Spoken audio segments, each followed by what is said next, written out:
কিন্তু এই যে মেয়ে, তুমি যে 8-10টা ছেলের সাথে জেনা করেছো, তোমার ইজ্জতের কি হবে? তোমার যে সতীত্ব তুমি নষ্ট করেছো। তুমি তো বিয়ের পর কোনো ঘরে গেলে সে হাজবেন্ডও বুঝতে পারবে তুমি আর সতী সাথী নও। তখন তোমার কি হবে? আর এটা যে এত ভয়াবহ মহামারী আকার ধারণ করেছে না, অনেক ক্ষেত্রে দেখা যায় স্বামী অফিসে যাওয়ার সাথে সাথেই বয়ফ্রেন্ড বাসায় হাজির। এই যে বাক্সে বাক্সে বন্দি জীবন বললাম, বাক্সে বাক্সে বন্দি ফ্ল্যাটের ভিতরে তো ঢুকলে আর বোঝা যায় না ভিতরে কি হচ্ছে। কত ফ্ল্যাটে যে জেনা হয় এখন এই শহরে, আল্লাহ ভালো জানে। এই ফ্ল্যাটের প্রত্যেকটা ইঞ্চি ইঞ্চি মাটি আল্লাহর কাছে সাক্ষী দিবে। যেখানে যে মাটিতে বসে অবিবাহিত যুবক যুবতী জেনা করেছে আর বিবাহিত যুবক যুবতীরা এবং এই স্বামী স্ত্রী জেনা করেছে, এর ইঞ্চি ইঞ্চি মাটি আল্লাহর কাছে কথা বলবে। এর ইঞ্চি ইঞ্চি মাটি আল্লাহর সামনে কথা বলবে। ইয়াউমাইযিন তুহাদ্দিসু আখবারাহা, সেদিন তুহাদ্দিসু আখবারাহা, জমিন তার খবর বলবে আল্লাহর কাছে। জমিনের কোথায় কোন পাপ হয়েছে সব বলে দিবে। এই জমিনে এখানে দাঁড়িয়ে জেনা করেছে, ওইখানে দাঁড়িয়ে মদ খেয়েছে, ওইখানে কাউকে খুন করেছে, জমিন বলে দিবে। একটা কথা এখানে মাঝখানে বলে দেই, যারা অবিবাহিত যুবক যুবতী আছো, এই লেকচার তোমরা যারা শুনছো, তোমাদের মধ্যে কেউ যদি জেনা করে থাকো, অবিবাহিতর কথা বলছি, তোমাদের কাঁধের মধ্যে এখন 100 বেত্রাঘাতের শাস্তি ঝুলে আছে। সূরা নূরের 1 থেকে 3 নম্বর আয়াত পড়ে দেখবে, অবিবাহিত যুবক যুবতী যদি জেনা করে তাদের শাস্তি হচ্ছে 100 বেত্রাঘাত, তাও জনসমক্ষে, এবং এক বছরের জন্য নির্বাসন। এই বিধানগুলো যদি পৃথিবীর কোনো দেশেও না থাকে, আসমানে আছে। মরার সাথে সাথেই এই বিধান কার্যকর হবে ইনশাআল্লাহ। বাঁচার মধ্যে কি একটাই উপায় আছে। এই লেকচার কানে চলে গেছে, অনতিবিলম্বে ওযু করবে।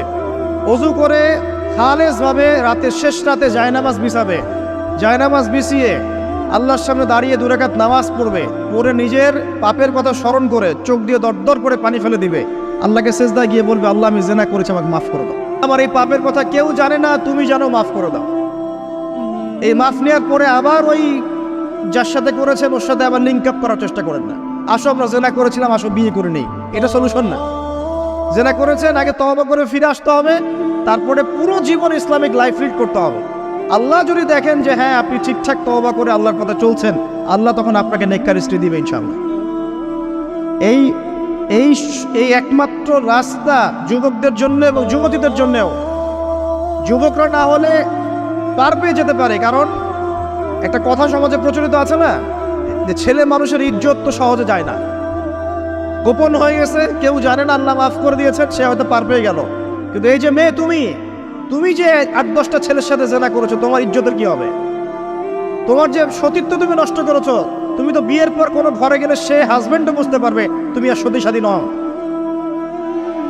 তখন তোমার কি হবে? বিবাহিত যারা আছে, এই যে দেবর আর ভাবি, এই যে শালি আর দুলা ভাই, মধুর সম্পর্ক না এগুলা? দাঁড়াও, এগুলো মধুর সম্পর্ক। দেখা যায় সুবহানাল্লাহ, এই যে আমার এখানে ফোন আছে না, আমাদের অফিসিয়াল পেজ আছে, অফিসিয়াল পেজে যত প্রশ্ন আসে দেখি ম্যাক্সিমাম জেনা কেন্দ্রিক, ব্যভিচার কেন্দ্রিক, পরকীয়া কেন্দ্রিক। একজন প্রশ্ন করেছে যে দুলা ভাইয়ের চরিত্র এত খারাপ ছিল, আর ওই মেয়ের বয়স তখন কম ছিল, 13 বছর বয়স। 13 বছর বয়সের মেয়ের দিকে সে চোখ দিয়েছে। যাকে বিয়ে করেছে তার সাথে তো সম্পর্ক আছেই, যাকে বিয়ে করেছে ওর সাথে তো সম্পর্ক আছেই। তারপরে আপনার শালীর সাথে সম্পর্ক। এখন শালীর সাথে তার 2 বছর ধরে সম্পর্ক করার পর সেগুলোর ভিডিও ধারণ করে তাকে ব্ল্যাকমেইল করছে যে যদি আমার সাথে খারাপ কাজে সে রাজি না হয় তাহলে এই ভিডিওগুলো ভাইরাল করে ফেল। এই যে অনলাইনের যুগ, এখন তো মানুষ নিশ্চিন্তে মানুষ যে একটা প্রাইভেট লাইফ লিড করবে সেটাও করতে পারে না। প্রাইভেট লাইফের সব কিছু রেকর্ডেড হয়ে যায়, হয় না? এটা একটা ফিতনা, মহাফিতনা। এখন সে রেকর্ড করেছে, এইভাবে ব্ল্যাকমেইল করে এই শালীর সতীত্ব নষ্ট করলো। 1 বছর 2 বছর না, 3 বছর ধরে। এখন এই মেয়ে প্রশ্ন করছে পেজের মধ্যে যে এখন তার মানসিক অবস্থা এতই খারাপ, সে জিজ্ঞাসা করছে আমি যদি আত্মহত্যা করি তাহলে আমার পাপ হবে কিনা। এই মেয়েটা যদি আপনার বোন হতো কি করতেন? আল্লাহ না করুক এই মেয়ে যদি কারো মেয়ে হতো তাহলে কি করতেন আপনি? আপনার কাছের কেউ হলে আপনি কি করতেন? এখানে ওই শাস্তিটা না বলে সামনে যেতে পারছি না। শোনেন, যারা বিবাহিত ব্যক্তি হওয়ার পরেও পরকীয়া করেছেন, বিবাহ করার পরেও পরকীয়ার পাপে লিপ্ত ছিলেন বা এখনো আছেন, জেনে হোক না জেনে হোক করেছেন, অথবা এটা জেনে করেছেন যেটা একটা খারাপ কাজ তারপরেও করেছেন, রাসূলুল্লাহ সাল্লাল্লাহু আলাইহি ওয়াসাল্লামের হাদিস এবং আল্লাহ পাকের কালাম অনুযায়ী তাদের শাস্তি হচ্ছে কোমর পর্যন্ত মাটিতে পুঁতে ফেলে পাথর নিক্ষেপ করে রজম করে হত্যা করা। ইসলামিক যদি কোনো রাষ্ট্র থাকতো বা এটা যদি হতো, বা এটা যদি ইমামুল মাহদির যুগ হতো বা ওমর রাদিয়াল্লাহু আনহুর যুগ হতো, তাহলে এই শাস্তির বাইরে আপনি চলতে পারতেন না যদি এটা প্রমাণ হতো। এই শাস্তি যদি দুনিয়াতে কার্যকর নাও হয়, আপনি যদি তওবা না করে মারা যান, তাহলে কিয়ামতের মাঠে এই শাস্তি আপনি ভোগ করবেন। খুব মজা লাগছে পরকীয়া করতে। সকালে একটার সাথে, দুপুরে একটার সাথে, আজকে একজনের সাথে রাত কাটান, কালকে আরেকজনের সাথে রাত কাটান, খুব মজা পাচ্ছেন। রাত্রেবেলা মদ খান আর হোটেলে রাত কাটান, সকালবেলা আবার অফিসে যান। আমাদের শহরের এগুলা কালচার কোত্থেকে আসলো? এই শহরকে পবিত্র করবে কে এবং এই শহরের আসল রূপগুলো স্পষ্ট করবে কারা? খুব মজা পাচ্ছেন এগুলোতে। সুবহানাল্লাহ। একটা বিষয় বুঝাই, ইসলামে কেসাস আছে, কেসাস। মনে করেন আমাকে কেউ হত্যা করেছে, আপনি তাকে হত্যা করতে পারবেন।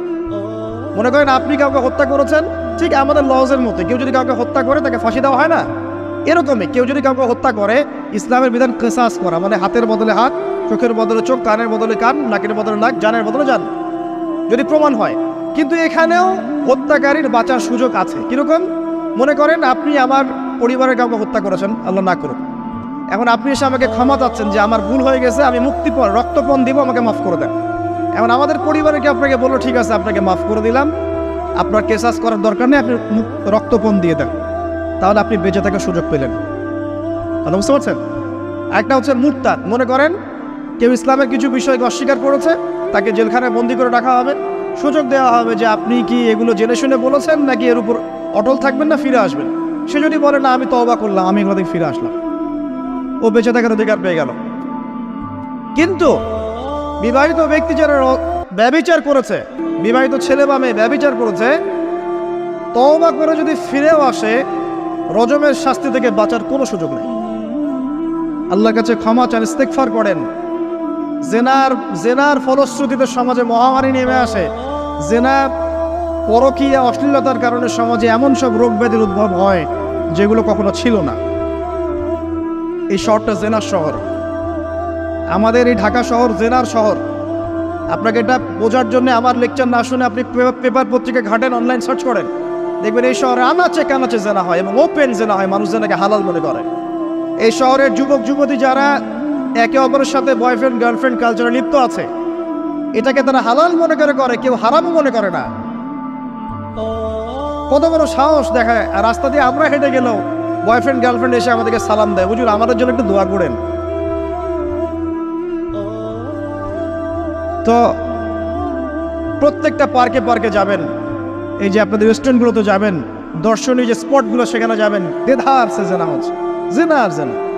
আমি এই যুগের কথাই বলছি। নবী সাল্লাল্লাহু আলাইহি ওয়াসাল্লাম বলছেন, আমাদের নবী বলছেন, আমার উম্মতের একটা অংশ, সবাই না, আমার উম্মতের একটা অংশ অবশ্যই জেনাকে হালাল করে নেবে, অবশ্যই মদকে হালাল করে নেবে, মদ পান করবে কিন্তু মদের নাম অন্য দিবে, এবং তারা গান বাজনা বাদ্যযন্ত্র নর্তকীদেরকে হালাল মনে করে নিবে। নবী সাল্লাল্লাহু আলাইহি ওয়াসাল্লাম বলেছেন, যখন সমাজে এরকম পাপ বাড়ে তখন সমাজে এমন সব রোগ ব্যাধি আসে যা আগে কখনো ছিল না।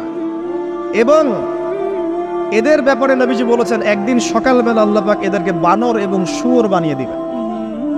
কিয়ামতের আগে এই ঘটনাও ঘটবে, বিকৃত হবে।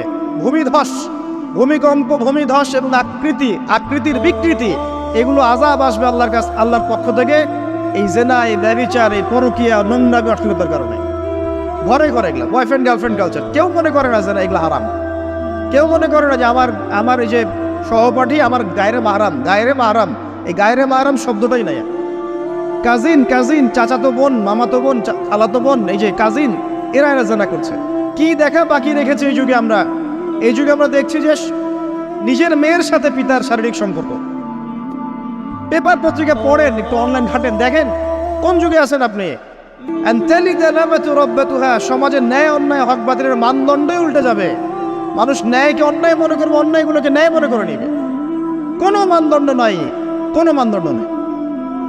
আমাদের শহরের এই অবস্থা, শান্তিতে কিভাবে ঘুমাবেন আপনি? নিশ্চিন্তে থাকবেন কিভাবে? কখন যে আল্লাহর গজব চলে আসে। কোরআনে একটা আয়াত আছে, যখন আল্লাহ পাকের গজব আসবে তখন শুধু জালেমদের উপর খাস করে আসবে না। আলেমদেরকে জিজ্ঞাসা করে, আলেম ওলামাদেরকে জিজ্ঞাসা করেন, যখন আল্লাহর গজব আসবে জালেমদের উপরে শুধু খাসভাবে আসবে না, সবার উপরে আসবে।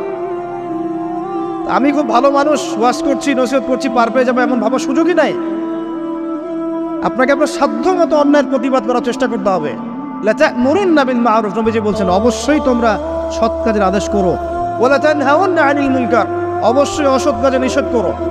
আও লা ইউশিকান্নাল্লাহু আন ইয়াবআসা আলাইকুম ইকাবাম মিন, অন্যথায় আমি আশঙ্কা করি তোমাদের উপরে আল্লাহর পক্ষ থেকে বিশাল গজব আসবে।